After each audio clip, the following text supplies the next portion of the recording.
कि जो पिछली सरकारें इनका जो कुछ लूट रही थी, धोखा दे रही थी, इनके रोजी रोटी छीनी थी, वर्ग 3 की जमीन छीनी थी, आरक्षणियों पर नौकरी में कब्जा की थी, इनको पिछड़े निकालते तो बसपा जो उसमें स्टे लेती थी, फिर 3 साल से लटका कर 30 साल से नौकरियों पर लूट मचाते थे। सामाजिक न्याय समिति का रिपोर्ट कहता 27% पे केवल सपाई का एक बिरादरी के लोग कब्जा है, 23% पे एक बिरादरी। ऐसे सारे जो लोग थे हमारे साथ, जब मछुआ समुदाय मोदी जी के साथ जुड़ गया तो और भी जातियां जुड़ के मोदी जी को ऐतिहासिक जीत 2019 में दिलाया। उसी तरीके से 2022 में एनडीए ने जो सीट निर्धारित की है उससे अधिक जीत दिलाने के लिए हम लोगों ने संकल्प लिया है। उसके लिए हम लोग देखिए, जीत बहुत जरूरी है, सीट जरूरी नहीं है। सीट पर बात हो चुकी है, जो भारतीय जनता पार्टी ने कहा उस पर हमारे कार्यकर्ताओं ने तैयारी कर रखा है, और वो सारे के सारे कार्यकर्ता जो जहाँ तैयारी की है जीत के समीकरण में जो है वो जीत के जाएगा। 2022 की सरकार बनाएंगे। भारतीय जनता पार्टी अब प्रेस करने वाली है, वो अपना प्रेस करके वो अपना करेंगे, घोषित करेंगे। सामाजिक रूप से आपने देखा होगा कि भारतीय जनता पार्टी आज के दिन में मोदी जी चाय बेचने वाले को प्रधानमंत्री बनाती भारतीय जनता पार्टी, पिछड़ों के दर्जनों मुख्यमंत्री हैं, ढेर सारे सभी जातियों का प्रतिनिधित्व है, और आज पिछड़ा वर्ग आयोग बनाकर संविधान के दायरे में रखकर पिछड़े वर्ग के लोगों की न्यायिक सुरक्षा संविधान में मिले हुए हिस्सेदारी की बात है। आज के दिन में जो भी है अनुसूचित जात के जो आयोग है उसमें है, जो हम लोगों का संघर्ष है, जो हम लोगों के आरक्षण के मुद्दे हैं उस पर रुकाव नहीं, टिकाऊ के मामले में भारतीय जनता पार्टी में सार्थक पहल करके आगे बढ़ा रही है। रहा हम लोगों का जो आज के दिन में गठबंधन का, तो आज देखे होंगे कि 2019 में हम लोग साथ थे मोदी जी के, माननीय राजभर जी अकेले लड़ गए थे। आप उनसे पूछा जाना चाहिए कि क्या वोट बैंक रहा है, जितने लोग उधर हैं उनसे पूछे कि क्या वोट बैंक रहा, क्या उनके जीत का समीकरण रहा। 2017 में हम लोगों ने, हम अकेले लड़े निषाद पार्टी, 72 सीटों पर कितना वोट आया था और किस तरीके सपा बसपा का करारी हार हुआ था, मेरा विधायक गया था। आज के दिन में जितने लोग उधर इकट्ठे, उनके वोट बैंक को, वोट के सिनेरियो को देखा जाना चाहिए। ढेर सारे लोग जो वहाँ इकट्ठे हैं वो तो 15 दिन पहले मोदी जी, योगी जी भारतीय जनता पार्टी का प्रचार कर चुके हैं और वो कह चुके हैं भैया अच्छी पार्टी है, रिपोर्ट कार्ड अच्छा है। आज जब चुनाव आयोग ने उन्हें पदच्युत कर दिया, पद हट गया, अब ये हो गया कि फिर से आप जनता में आओ, चुन के आइए, फिर आवाज उठाइए, तो 15 दिन बाद उनकी आवाज बदल गई। हो सकता है कि 15 दिन बाद फिर आवाज उनकी बदल जाए। आज के दिन में भारतीय जनता पार्टी सबका साथ, सबका विकास, सबका विश्वास कर रही है।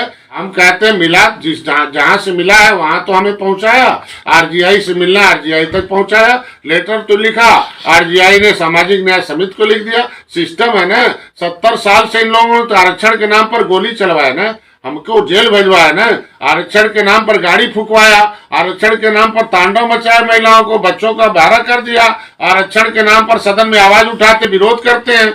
आज के दिन में जो हमारे आरक्षण के नाम पर विरोध करता है वो हमारे आरक्षण की बात न करे तो अच्छा रहेगा। उनके हाथ में जब सरकार थी तो ऐसा लिखते थे, जो सपा लिखती थी बसपा रुकावट कर देती थी, अब हमें लटका के नौकरियों पर लूट मचाएगी।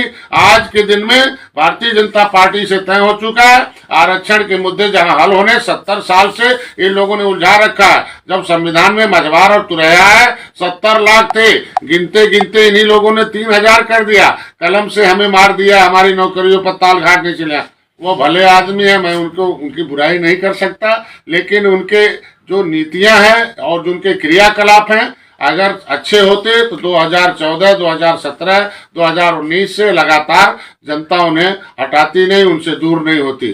2022 में भारतीय जनता पार्टी, निषाद पार्टी और अपना दल मिलकर, उनके साथ और छोटे सहयोगी हैं, उनके साथ मिलकर हम लोग एनडीए ने जो सीट निर्धारित की है, वो सारे दलित जानते हैं जब बहन मायावती के ऊपर अत्याचार हुआ था, किस तरीके से उनके नेता को, मायावती से बड़ा नेता कोई नहीं होगा दलितों का, लेकिन उनके साथ जो अत्याचार हुआ सारा दलित कभी नहीं भूल सकता।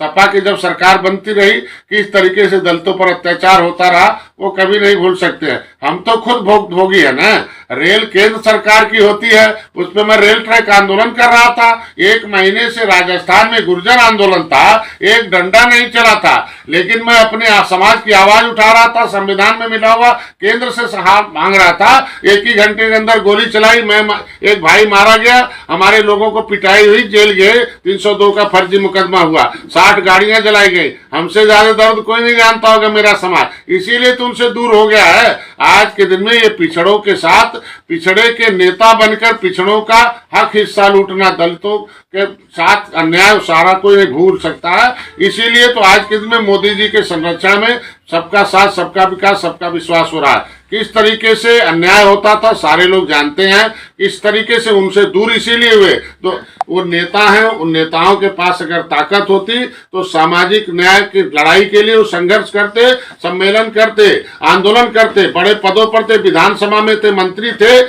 देखिए अभी तक हमारे नाव के जो पतवार संभाले थे वो दूसरे लोग थे। अब डॉक्टर संजय कुछ 18% आबादी के नाविक हैं।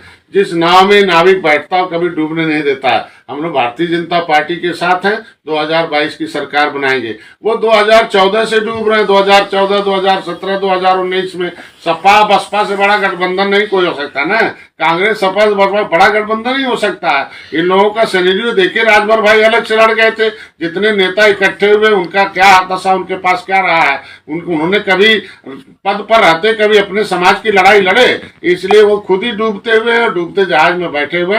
2022 की मैं तो अभी कहूंगा कि ऐसे लोग, अभी समय है, उधर से 15 दिन पहले जैसे उनकी आवाज थी, भारतीय जनता पार्टी मोदी के साथ अच्छा बोल रहे थे, आज 15 दिन बाद कोई बीमारी पकड़ ली है। मैं सोचता हूँ 15 दिन बाद सही हो जाएंगे, फिर से हम लोग साथ आ जाएंगे, 2022 की सरकार में हिस्सेदार बने।